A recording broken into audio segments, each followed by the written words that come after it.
Good afternoon, everybody. I'm Kobe. Welcome back to FloRc, and today we are going to learn how to do a vortex.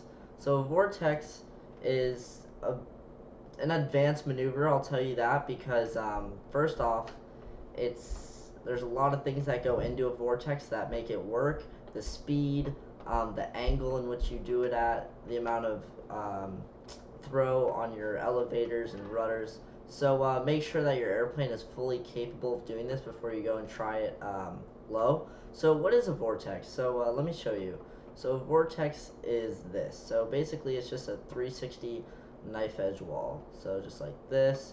We can do it even slower to make it tighter, like this. Or we can do it the other way, half vortex, you see that a lot. Or even just a nice knife edge wall. Not like that, but you get it. So a vortex, you may think it's simple, but it's not, okay? Because if you go in too fast, this is what's going to happen. You're just going to go, and you're going to snap out of it, and hopefully you'll snap up. You don't want to snap down. It's a bad thing. So, and then if you go in too slow, you're going to air brake, and this is what's going to happen. Then you're just going to go right into the ground, okay? So you have to figure out what speed that your airplane does it at correctly. Usually you want to go in with medium momentum, not too much momentum, because that's when you either snap out, and then too little momentum, you saw what happened, it'll just lose all of its energy and go into the ground. So let me enlarge this for you guys real quick.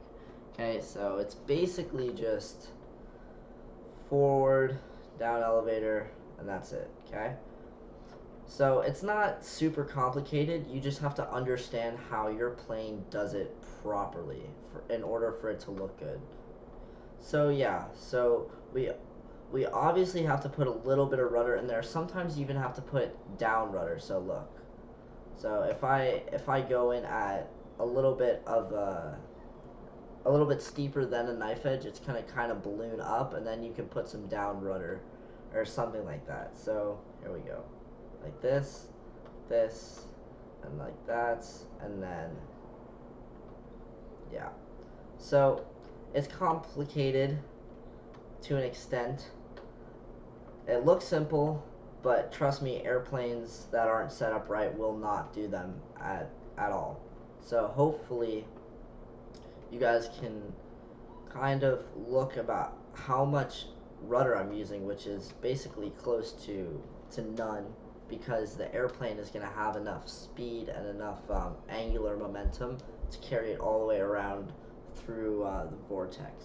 So yeah, I hope you guys found that informative. This was a little bit of a short one. There's not much to it, but speed, angle, and the setup of your airplane is really going to determine if you can execute this maneuver properly. So thank you guys for watching. Like, share, subscribe, do whatever you need to do, and let me know what you guys would like to see next. Thank you.